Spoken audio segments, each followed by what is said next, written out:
Hello. Welcome to my channel Touching Stories. You're about to hear an amazing story about love and unexpected decisions. Enjoy watching.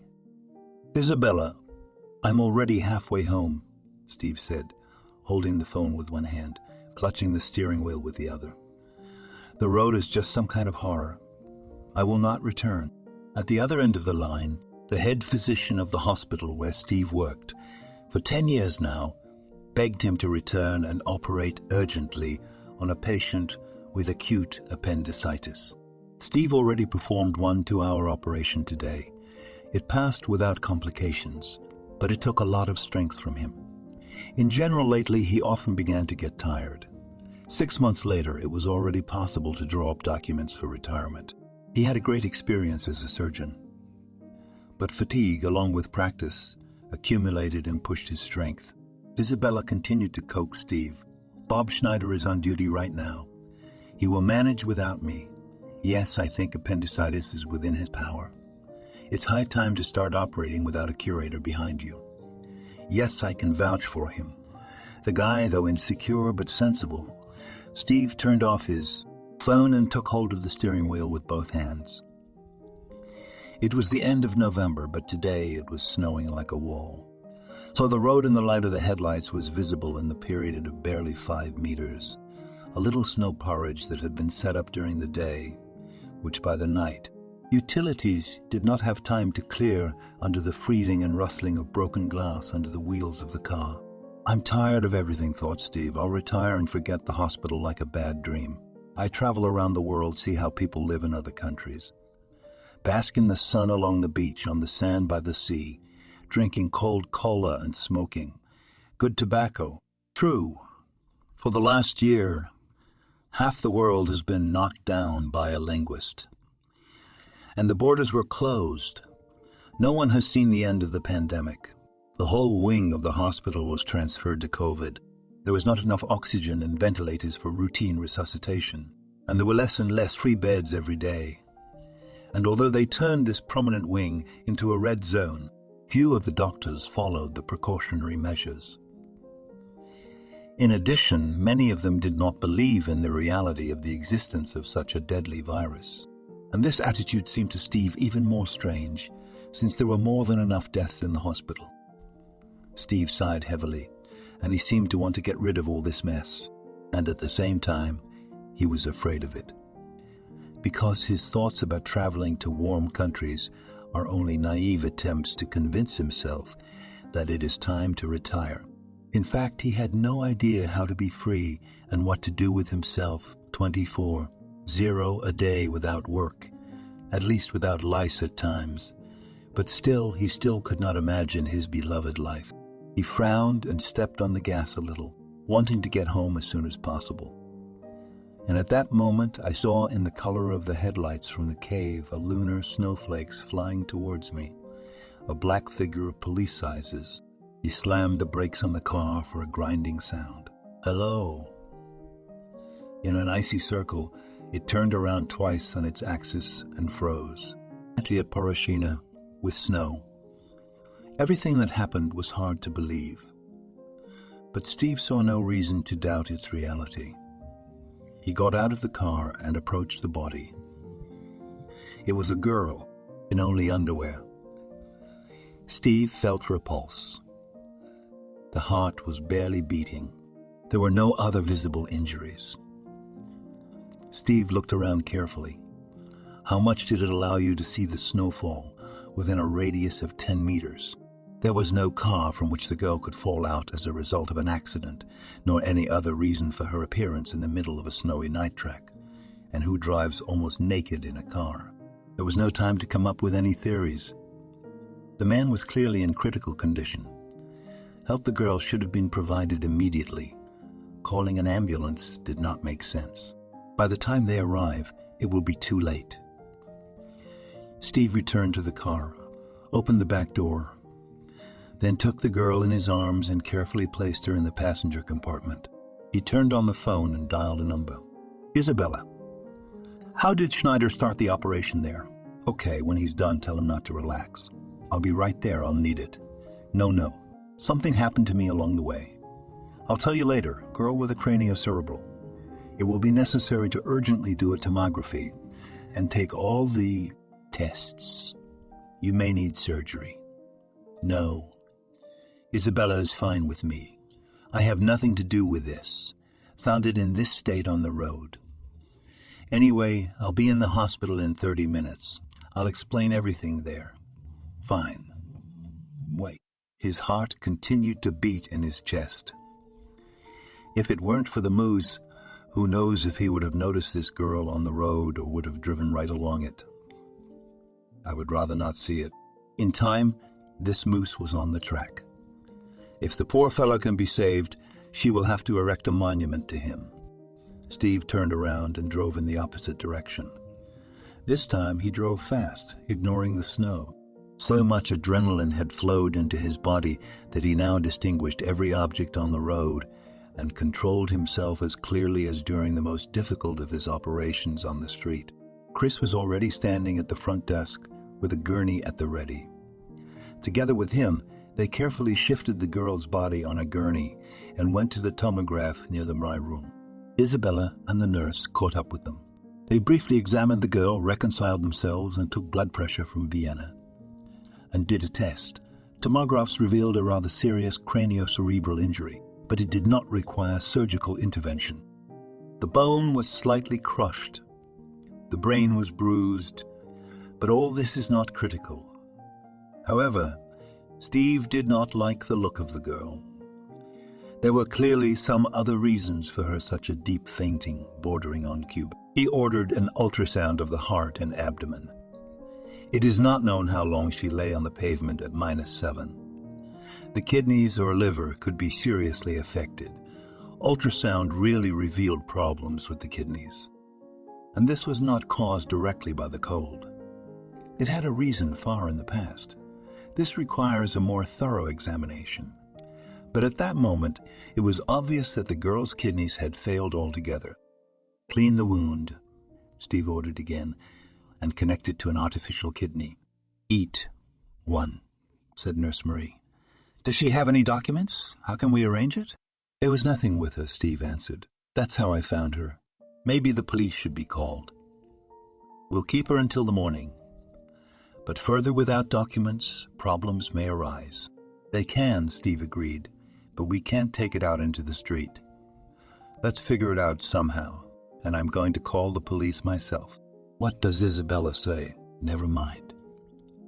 What can she say? She's just as confused as we are. Okay, Marie said. I will do everything as you say. Steve left the MRI room and went to the break room, where Bob Schneider was already sitting. Excited from his first self-performed operation, he smoked greedily and drank thick black coffee from a huge glass. How did it go? Steve asked. I'm afraid to jinx it. I put out my cigarette, said Schneider. I better keep quiet until tomorrow. Everything will be clear. Steve smiled wearily. Where do you get so much superstition from? Bob, he said. This is the simplest of all operation. This is the easiest for you. And for me, the first without anyone's supervision. Were you as confident in your youth as you are now? Probably I couldn't help but remember those times, as if 100 years had passed. And what kind of girl is boiling in the waiting room with a head injury and with kidneys that turned out to be? Will we operate? You asked me not to relax? No. Hang up until all the details are clarified. Schneider exhaled. Thank God. And it's still shaking. 2 surgeries in a row are still too much for me. Now you can relax, Steve reassured him. Sorry, I need to make one call. He left the room and called the police, briefly explaining the essence of the incident. At the other end, he was promised that a forensic investigator would arrive at the hospital in the morning. It is not clear what is the use of forensics in the morning, when there is no trace of that incident left on the highway. Didn't want to talk to anyone. Fatigue after it ran out in the body. The supply of adrenaline piled on him with even greater force. Eyes closed. Thoughts began to churn in my head. So he fell asleep, leaned back against the cold wall. And now and then, shudders, fragments of sleepy visions, in which every time a huge elk appeared before him and looked at him with red, not shifting eyes, a noise in the hallway woke him up. Steve looked at his watch. 4:0. Soon he saw Isabella and two men approaching him. "Steve," said the head physician, "this is for you about the girl." "Hello." One of the men of 50 years old with a mustache and nose greeted him. "What do former boxers often have?" "Stanley Spade." He introduced himself. "Investigator, let me ask you a few questions, and then we will draw up the protocol." "Yes, of course." Steve stood up and shook his hand. The second man is very young. He just nodded and didn't say anything. Apparently, it was a criminalist. In his hand, he held a suitcase that looked like a medical case. The conversation turned out to be short. Steve gave the investigator all the details of what had happened. He even mentioned the moose. He nodded his head and sometimes wrote down something in a notebook. "Good," he concluded at the end of the story. "Can you show the place where you found the girl?" "I guess I can," Steve answered uncertainly. It was dark and it was snowing, but at least we'll find it. "It is necessary, not approximately, precisely," the criminologist remarked. "We'll try." They went into the ward to the girl. "You never regained consciousness?" Stanley Spade asked. "No, didn't come. Serious injury. Defoe, knowing the banal brain damage." "Volodya, do you understand what we're talking about?" The investigator turned to the forensic specialist. "Quite," he replied cautiously, taking fingerprints from the girl. "I'll take some more DNA. Maybe we can find it in the database." "The coma doesn't appear to be deep," Steve added. "The pupils react to light. Let's hope it goes into a vegetative state. And this state may last for a long time." "Can you speak?" I can't say. Maybe a week, and maybe more than a month. But for the time being, he won't be able to talk for a long time in any case. In addition to the injury, she has big problems with her kidneys." "What's the problem?" "Chronic renal failure in the terminal stage." "What does that mean?" "She can't do without a hemodialysis machine. If the tests confirm the preliminary diagnosis, then a kidney transplant will be required." "So like this." "Wow." The investigator shook his head. "How unlucky is the man?" "In general, a young organism will survive. I think he will fight, and we will help." "To what extent are we able to?" "And it means that there were no documents with her. No traces of sexual violence were found." Looked. In this sense, everything is pure. It's clear. Then let's go to the place. Go. Steve went to the break room to get dressed, followed him Rosneft, and excited Isabella. "Steve, what's up?" "Nothing, bye. Now, let's go to the place, find out. Who is she?" "Yes, how do I know?" "Will they try to do something for us?" "And what to do?" "Hoping to wake up. Then everything will become clear." "Well, Steve, tell me whatever. Wake up, God forbid, in the vegetative and translate. And how long will it take to put the brains in place? How long can we keep her on the machine? Soon they will come from the Ministry of Health with a commission. What will I tell them? So don't say anything just yet. As long as they are visible, they will walk.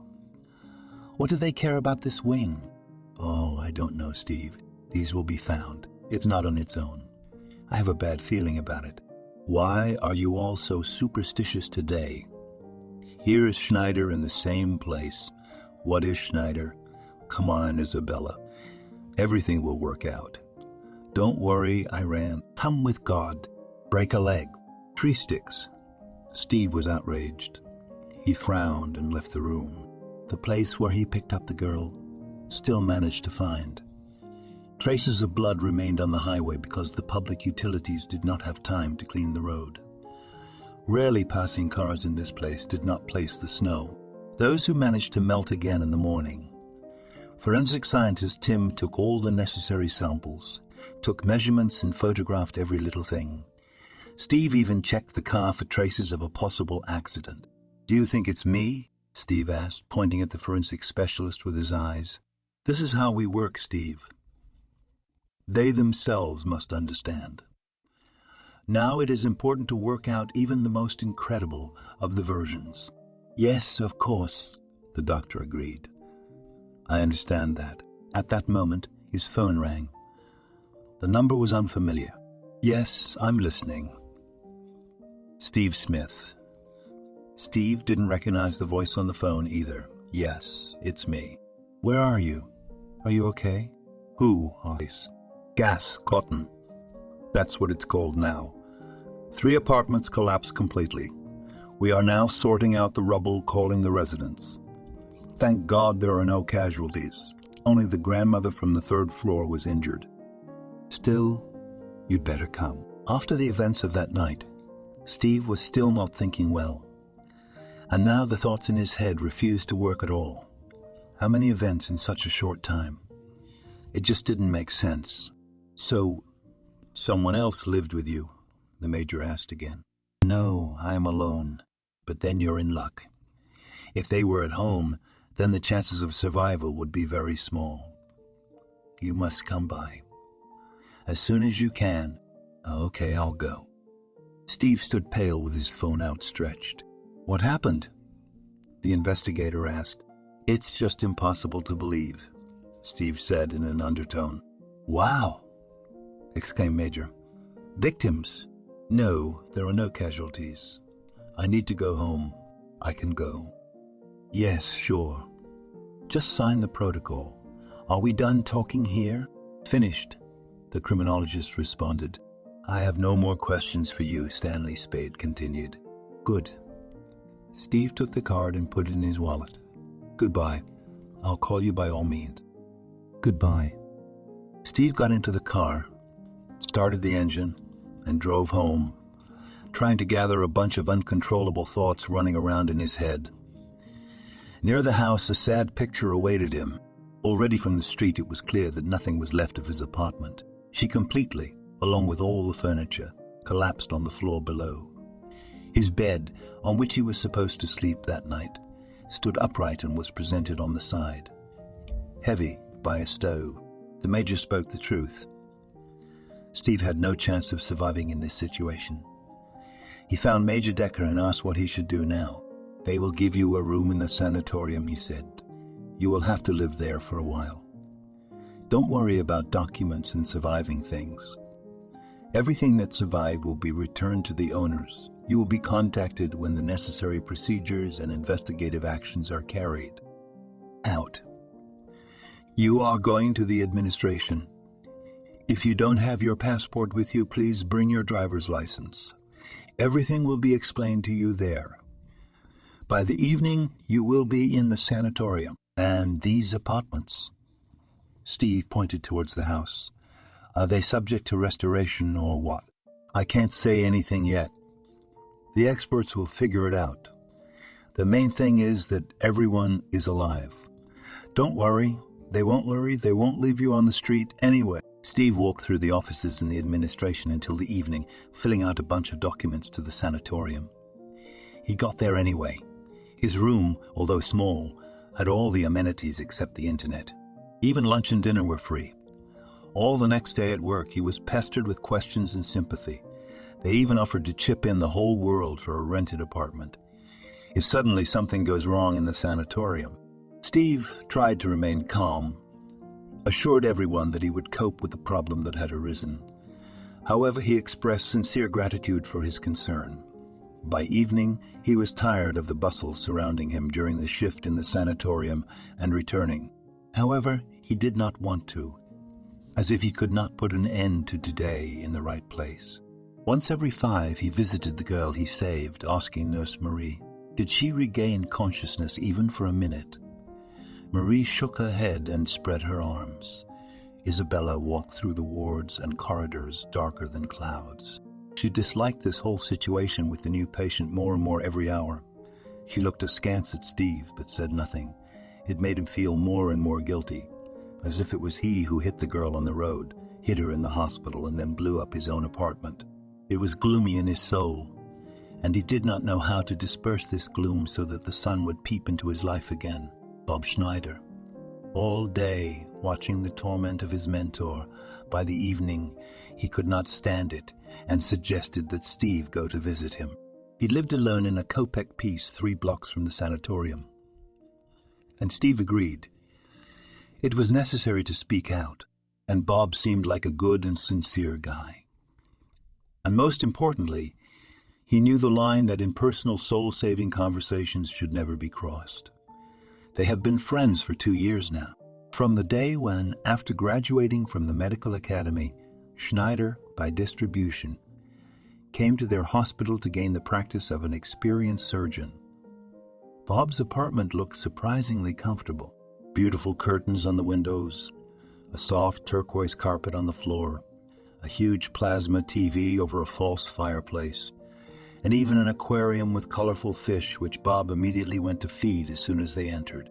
For a bachelor, the furnishings were even exquisite. What Steve immediately remarked to Bob Steve himself had never had such an excessive comfort for a lonely life in the past few years. Bob brought a bottle of light wine from the bins while still in the car, ordered rolls and a couple of salads with delivery, arrived in time for their very arrival, and they sat down at the table. The conversation started right away, flowing smoothly from one topic to another. "But I didn't think about starting a family," Steve asked. "When did the conversation turn to plans for the future?" "I thought, of course," Schneider replied. "But first I believe it is necessary to finally get on your feet so that there is no doubt. Family is children, and with children, it will take a lot of money." "Well, they won't all show up on the same day," Steve countered, feeling the hops begin to spread warmly through his body. "Step by step, all problems will be solved. Thinking about it is always scary. I myself suffered from similar doubts." "You never told me about your family, Steve," Bob remarked. "I don't even know if you are married or not. No one was injured in the explosion in the apartment." No, Steve thought. He was married, but they never had children with his wife. She could not give birth with health, had problems. She passed away 4 years ago. The day before yesterday, it was just 4 years old. "I'm sorry, I didn't know about that." "Sorry." Steve didn't answer. "Are your parents alive?" asked Schneider after a pause. "Mom in the village for 76 years. 1,000 miles from here. Every summer I go on vacation to her. That's it, I ask you to move to my city." But stubbornness does not lend itself to persuasion. She lived there all her life. I even went to the nearest town only a couple of times. And she didn't like anything there. What can we say about our regional center? How are you and your parents? "Well, I'm fine. 2 sisters live in Austin. There is also an older brother, but he is a military man. We rarely see him. All are married and married." At that moment, Steve got a call. The head of the phone flashed on the screen. "Yes, Isabella," he answered. "Steve, good evening. Although, of course, yes. What is me? What good is there? I wanted to tell you in the afternoon, but everyone bothered you anyway. I thought that maybe I could solve this problem myself, but I did not decide." "What's the problem?" "Yes, the same Steve with this girl." "What about the girl?" Steve tensed up. "In general, they called me in the morning. They warned me that in 5 days they would bring an urgent patient with kidneys. The device in intensive care will be needed. He is one free. Then we have the whole hospital. Need to come up with something, but I won't put my mind to it. I can't refuse, you know. The person who bothered the ward is very serious. Why didn't the investigator find out who this girl was?" "No one has called yet." "Isabella? And what do you propose to do?" "Don't know. It has to be defined somewhere. Scarecrow am I. Will we have problems with her?" "Yes. Where to define it?" Steve raised his voice a little. First of all, she's the only witness so far. And secondly, you can't touch it at all right now. She won't survive the transport. Yes, I clearly understand. I have not been married for the first time. Are you researchers or what? Strain like that?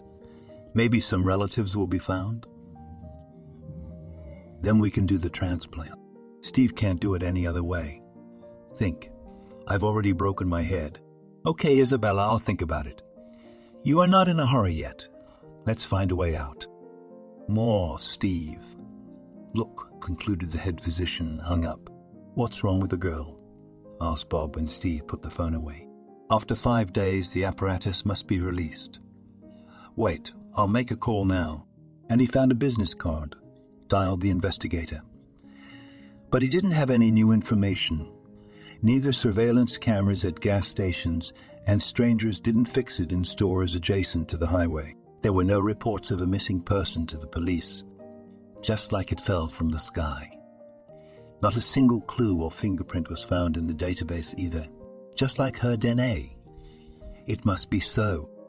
Schneider was surprised when Steve told him the details of the conversation, but if she were a criminal, they would quickly be recognized.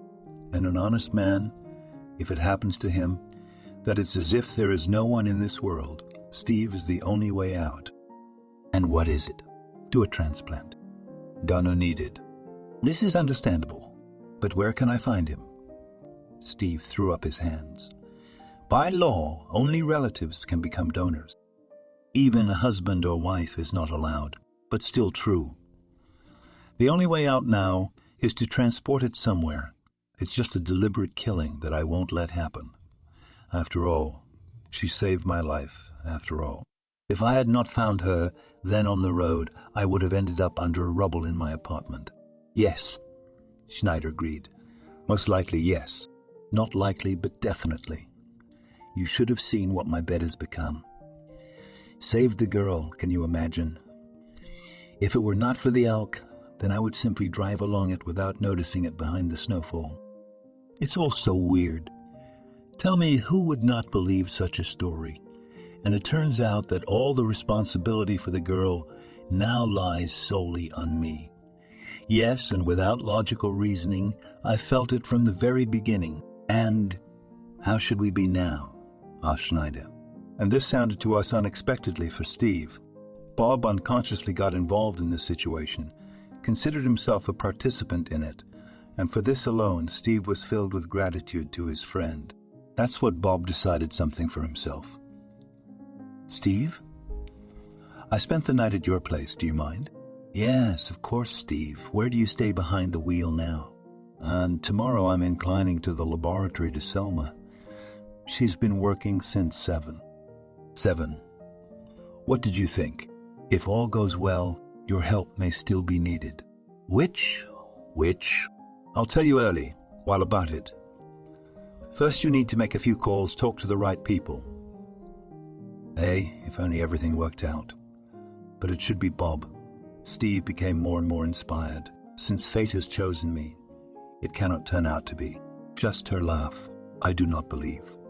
Now let's go to sleep. Tomorrow strength will be needed. Here. And I see that they have become superstitious. But let's go. Schneider agreed, without asking too many questions. I'm in a small room in style. In the morning, Steve left for the laboratory at the hospital. Even without saying goodbye yet firmly, with the fallen Bob, Selma was there. Steve gave urine and blood for analysis. Then he went to the CT scan and took pictures of his kidneys as he hoped. A comparative analysis with the girl's data gave a positive result. By dinner, it was already quite clear that his kidney would suit the girl.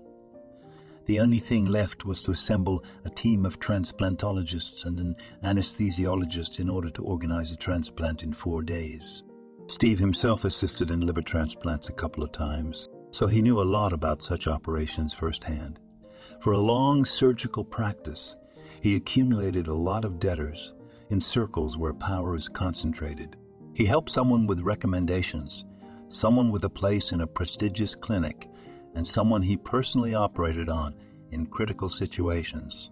Many officials, their wives, and their children were indebted to him for the fact that they continue to live to this day.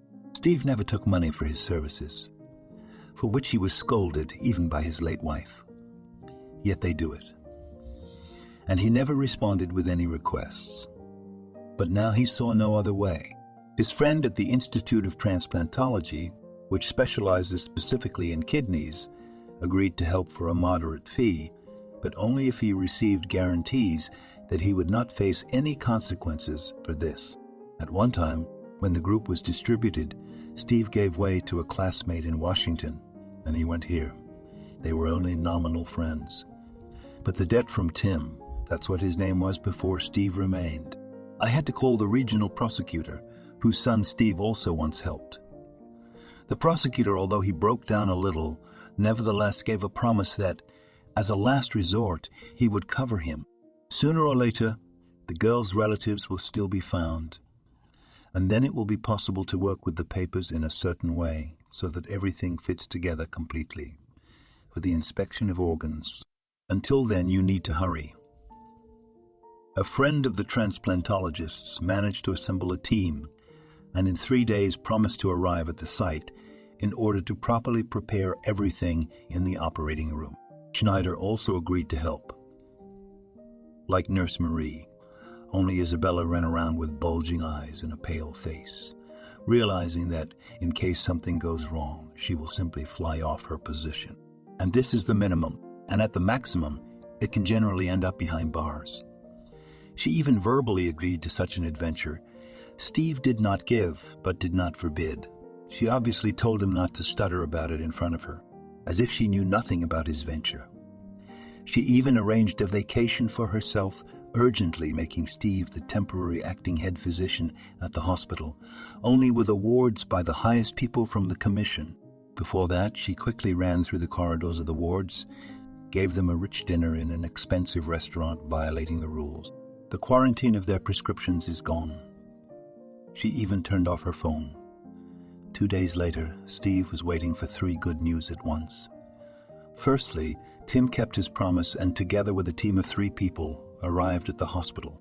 Without asking too many questions, he looked at the pictures and analyses and was surprised at such a high degree of compatibility between Steve and the girl. He even asked if she was related to him, but which relative? Tim objected to Steve. If everything was so, then why all this conspiracy? The test results are simply amazing. You know, things happen in life. But how do you say what you see better? There was nothing like this in my life, Tim. So that out of nowhere, a relative suddenly appeared, about whom I have neither hearing nor spirit. In general, this circumstance that struck Tim was the second good news. And thirdly, which especially pleased Steve, it so happened that the girl began to open her eyes and perform reflex actions. Her condition still moved from a deep coma to a vegetative one. This made the operation more difficult. But Tim had a lot of experience behind him. And the anesthesiologist who came with him was no worse. In addition, Steve's apartment was to be restored, and in a few weeks they planned to finish with the repair. All that was left now was to pray that the operation would be successful. And then, come what may, Isabella continued to hide from her colleagues and remained unavailable on the phone. For such cowardice, everyone was offended by her. It took another day to prepare for the transplant. Steve signed all the necessary papers where the girl was registered as his daughter. They did not enter her first and last name yet, leaving a free space. With an unfavorable outcome, Steve Ritten took all the responsibility and blame on himself. All this, of course, looked like a Filkins letter, but nothing could be better. Bob Schneider, as usual, always worried more than others. Steve kept him as optimistic as possible and even suggested that they cut him under local anesthesia. But Tim categorically refused this idea of Schneider. It still wouldn't help much, and Steve himself could involuntarily worry and thereby additionally overload his already elderly body. Everyone was aware of how much they risk in the event of an unfavorable outcome. It would be impossible to explain what happened. Such a flywheel would turn to stop, which even the regional prosecutor would not be able to. In a year or two, perhaps, it would have been possible, at the cost of huge nerves and money, to settle everything. But at this time, everyone would have had a hard time, and more than others Steve. Tim didn't say a word about the possible consequences. Either he was so confident in himself, or he understood that the debt was a red payment, and sincerely he gave his duty. In such an important role, he is only here because Steve once gave him a prestigious position. Marie was the most excited. She was inspired by the whole idea. In general, she admired the act of Steve because it was the only way out. All others led to the death of an unknown girl to the ground, violating the unshakable rules of medical etiquette. Everyone knew that Marie had an extremely romantic nature, which is most often not typical for medical workers, especially with experience. But only Selma knew that this fragile girl, like Steve, checked her compatibility for donation in the laboratory. She got a negative result. Even the blood group they had with the stranger turned out to be different. In general, everyone seemed to be invisibly possessed by the spirit of self-sacrifice. Everywhere, there was a mysterious atmosphere of something miraculous, which was about to happen on the day of the operation. They did not become superstitious. Everyone was already praying in their souls, mentally touching their talisman, hiding in secret places and unknown to anyone except them. Ona, the last words of the anesthesiologist.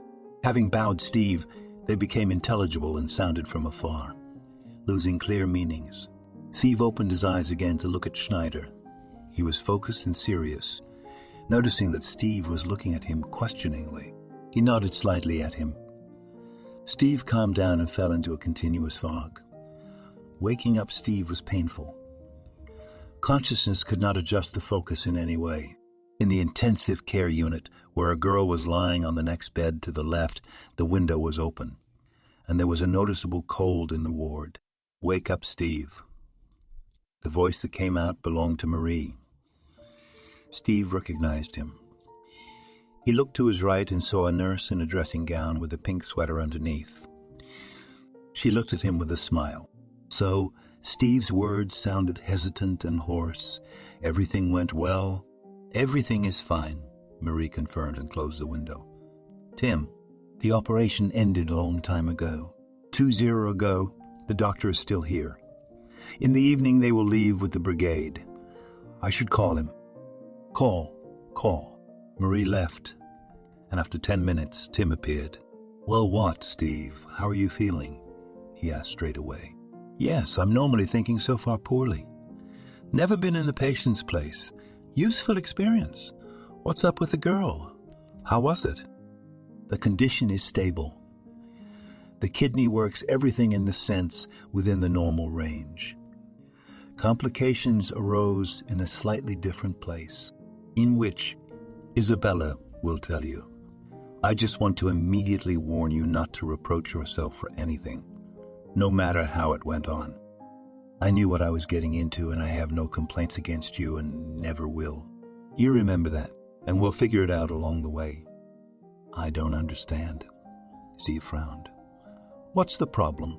Isabella will come to you later and tell you everything. I myself am not fully aware yet. Okay, Steve, I'll run in the evening to serve a scheduled operation for the day after tomorrow." "Fine. Thank you, Tim. When will Johnson settle down?" "Don't worry and don't rush into it. Let everything settle down." And Tim was gone, leaving Steve completely bewildered. By lunchtime, I was back to normal. Marie busied herself with him and that girl. But to the questions about the problems that Tim hinted at, she could not answer anything. Either because she didn't know anything or she skillfully pretended that she didn't understand the situation. Only Isabella explained, who appeared in the ward only at 4 o'clock in the evening and asked Marie to leave them alone with Steve. "Steve," she said, "of course I understand everything about the situation that seemed hopeless. You saved it. You just got incredibly lucky. I don't know what gods you prayed to, but they were on your side. But put yourself in my shoes. What if the result of the adventure was the opposite? You understand. What would be waiting for me? You then retire in 6 months and even give disability. And I could go to jail. And I still have grandchildren to raise. The second daughter filed for divorce. Do you know how many problems with children you don't know?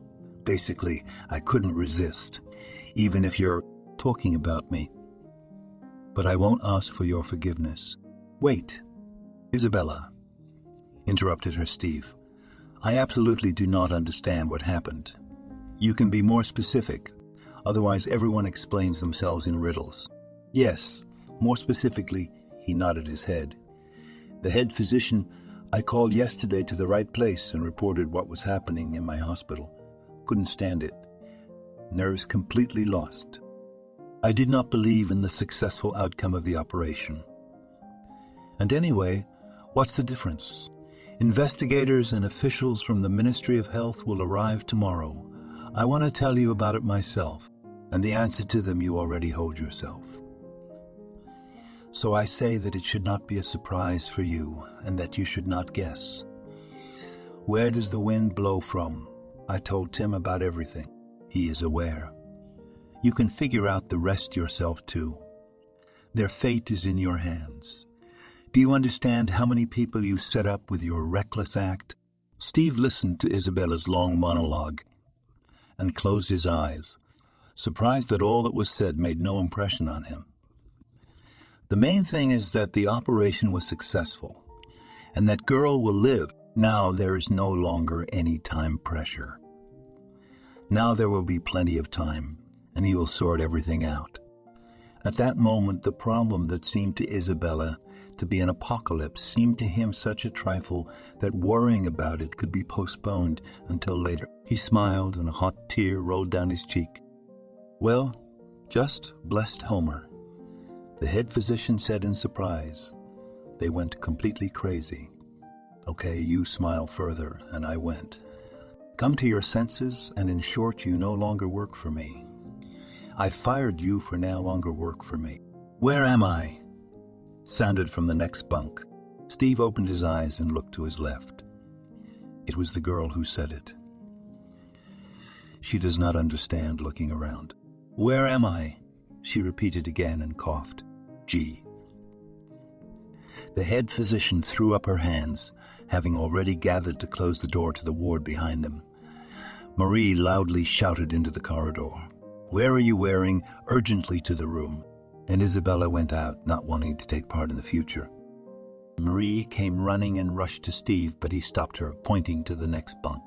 Gah, the nurse exclaimed. I woke up. Where am I? The girl did not stop asking the same question. In the hospital. You are in the hospital. Marie ran up to her. You cough and cough you from coughing. Now, you just need to be careful. Please do not try to stand up or make sudden movements. Everything is fine. Do you remember your name and remember your name? Stacy. After thinking for a second, the girl said, What happened? How did I get here? Marie's eyes were already wet. It's okay. Taking Stacy's hand, she said, You're safe now. They found you on the road. Do you remember what happened to you? What is your last memory? No. The girl shook her head. It's hard to remember. My head hurts. It hurts a lot. I'll make you an injection now. Lay it down calmly. Okay, Stacy said and turned her head to look at Steve. Stacy, the man thought to himself, such a nice name.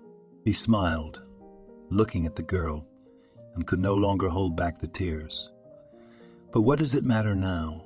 What happens to him tomorrow or the day after tomorrow?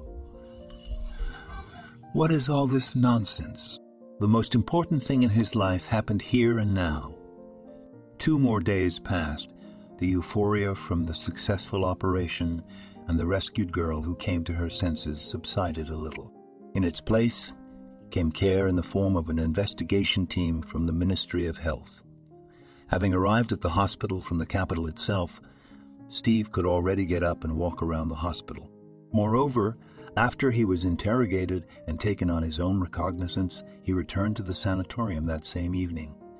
He was forbidden to talk with Tackle, and a cop sent from the city was on duty near her ward. She was the only witness, and considering the service rendered to her by Steve, the investigation admitted that he could somehow influence her testimony. Her new kidney was working properly. Stacy could eat on her own and even go to the toilet, but they were still afraid to transfer her from the intensive care unit. Investigators Stanley Spade managed to arrive twice during this time and interrogate Stacy in all details, but Steve never found out anything about her history. However, before his departure, he also did not fail to talk to the doctor. "Heard you got a problem, Steve," he said. "The main problems are already behind," he answered. "And with these, I will deal slowly." The investigator thought for a second and then said, "You did a very big job for the investigation. Saved the life of a witness without her testimony. So everything would remain a mystery for a long time. If only it were ever allowed. I would also like to help you, at least somehow, if suddenly something is required on my part. Keep this in mind, no matter what the Metropolitan cops come up with. You know," Steve had an unexpected thought, "perhaps I will have one request for you. Tell me, I'll do my best. I have an idea, maybe a stupid thing like a straw that you wanted to grab onto. But still it's worth checking it out. Steve, trust me. There are no stupid ideas in such complicated cases. You can't even imagine. What, at first glance, unthinkable assumptions turn out to be the only true ones in the end. So feel free to post what you have there." "Do you have the result of Stacy's DNA analysis now?" Steve asked excitedly. Eat. I would like to compare my DNA with them." The investigator realized quickly. "Do you think Stacy can be your relative? I saw in your file that she was listed as your daughter in the medical records. Do I understand you correctly?" "Yes. There are no objective facts that could confirm this. But if it's suddenly good, when you're in the city, then look into the station and ask forensic specialist Chris Dugan. Do you already know him? I'll warn him. He'll do whatever is necessary. Thank you, Stanley Spade." "Not at all. All the best to you. Fix it soon." And on that they parted.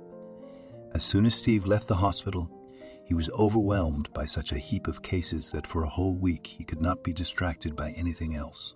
At first they pulled from the administration on matters with the apartment, a recovery that was coming to an end. Then a lot of time was spent looking for a lawyer who agreed to handle the case of an illegal operation. And there was still not enough strength to be in time everywhere. In the sanatorium, Steve returned in the evening broken and immediately fell asleep in order to start again in the morning, fighting for his freedom and for his life. The conversation with Stacy became more and more necessary. Stanley Spade was right. Wacky. At first glance, Steve's guess was 100 correct. Or rather, at 99.9. His DNA matched that of Stacina with exactly that precision. And that meant that she really was his daughter. It seemed completely unthinkable. But Kevin checked 3 times. Now it was an indisputable fact. Of course, this turned everything about the operation completely in his favor.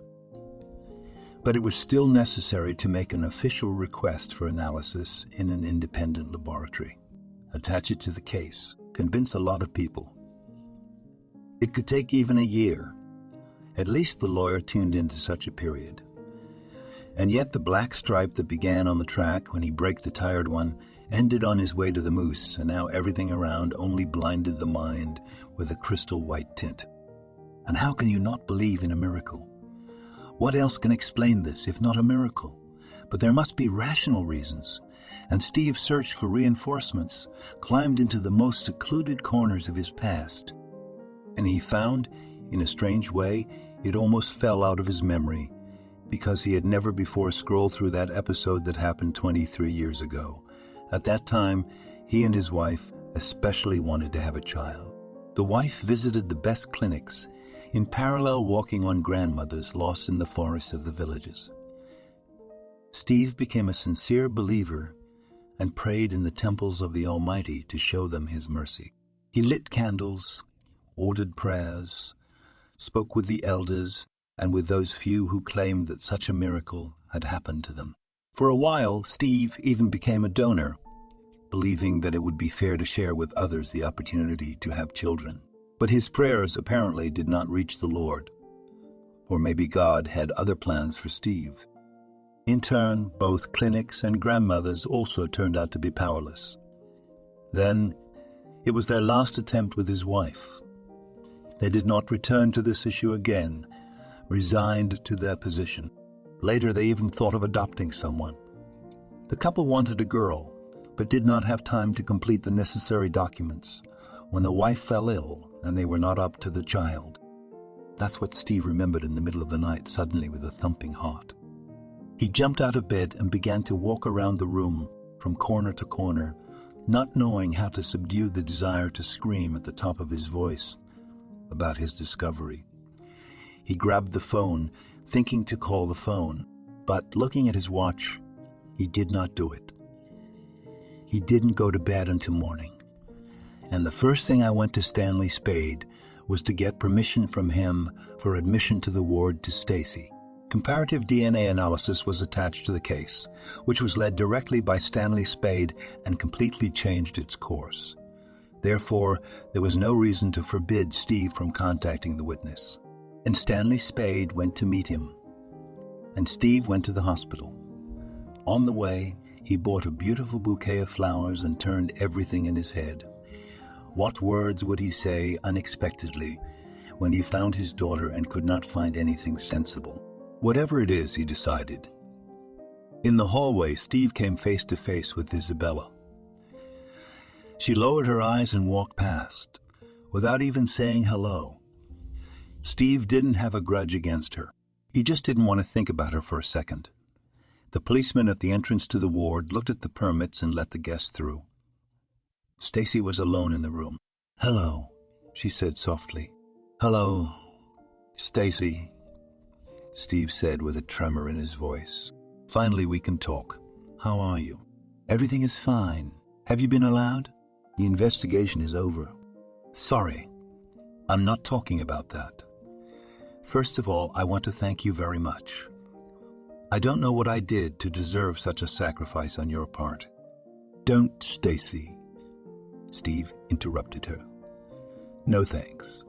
It is I who must thank fate for bringing us together." The girl looked at him in surprise. "I don't quite understand you," she said. "Sorry. I missed something." Steve put the bouquet on the nightstand next to Stacy and sat next to her bunk on a chair. "I'll explain everything to you later. In the meantime, you can tell me about how you ended up on that highway." "Did you manage to remember anything?" "Yes, now I remember everything. I drove from Michigan to Texas. Should have arrived in the morning. I had a meeting there with readers. The last meeting and presentation of my new book." Stacy fell silent, thinking. "Are you a writer?" Steve asked. "Yes, the doctors gave me an unequivocal diagnosis. Only a month left to live, and I summed it up. And relatives," Steve interrupted again. "The transplant was impossible. Mom only, but she also has kidney problems. She could not become a donor. And in the queue for a donor organ, I was listed as the 133rd. You understand that you would not wait." Mom was very worried about this whole story. Already on the way, they called me and said that she was taken to the hospital with a heart attack. The night was heavy snowfall. Of course, I turned around and rushed home, canceling all my activities. And on the road, I met a voting man. He was cold, all dressed lightly with a backpack. He needed to get to Carlsbad. I agreed to give a ride strange. He immediately seemed to me, but I did not attach much importance to this. All my thoughts were about my mother and about the presentation, which now I probably didn't have time to hold. An hour later, something happened that I still cannot remember in all the details. In general, this fellow traveler decided to just steal my car. I got hit on the head and woke up only in the hospital. "How did your mom call?" "I called. Everything is on the mend, more or less well. This is where I got into trouble. You saved me and then on the road. And then when they brought me back to life. Now it's your turn to tell. Stacy smiled tiredly again. My history, Steve began. It will seem fantastic to you, but believe me, for a long time I myself could not convince myself that all this was not a dream, but a reality. Do you know how likely a person is to die from an attack? Shocks? No, 1. 2 with their 64 million. And what does it mean? Meet in the life of the donor with his child. Even less. This system is so arranged that Stacy appeared in bed. You want to say yes? I want to say that you are my daughter. It took me a long time to come up with my speech while driving here. I'm sorry that it came out so crooked and unexpected for you. Stacy collapsed onto her pillow again and stared up at the ceiling. Unbelievable, she said. I think you are sure this time you decided to tell me. DNA analysis showed 99. Without any doubts. I knew that my mother became pregnant artificially. But I can't imagine it. Meet on a snowy highway at night, in the middle of the night away from cities and towns, and even under such circumstances. And with such an incredible ending, she repeated again. I agree, Steve said. Unbelievable but true. 5 years had passed. A lot of snow fell in the winter park this year, and the children made snowmen and snowmen. They even had a competition. Who did better? Steve's son go to your mother. Otherwise, you were all covered in snow. The 3-year-old turned around and waved his hand. I'm with my grandfather. He lets me play. Stacy really let him play some more. In about 20 minutes, Bob will run out of operations. We will all go home together. Steve Sr. smiled at his beloved grandson, and Stacy just sighed and continued her conversation with Nurse Marie. They became close friends inseparably, and now discussed new purchases. Here's Bob. Steve smiled when he saw his brother-in-law. Still, he is a good person. The Schneider is kind and decent. And Stacy is with him like behind a stone wall. And Grandpa Steve will always help if they need his help. And he will sit with his grandson and Stacy, and his mother will come to visit and help with the housework. Still relatives after all, involuntarily, but relatives. And Steve did not even dream of such a relative and planned to live his life alone. And how did it come out? Marvelous. Miracles. Yes, and only.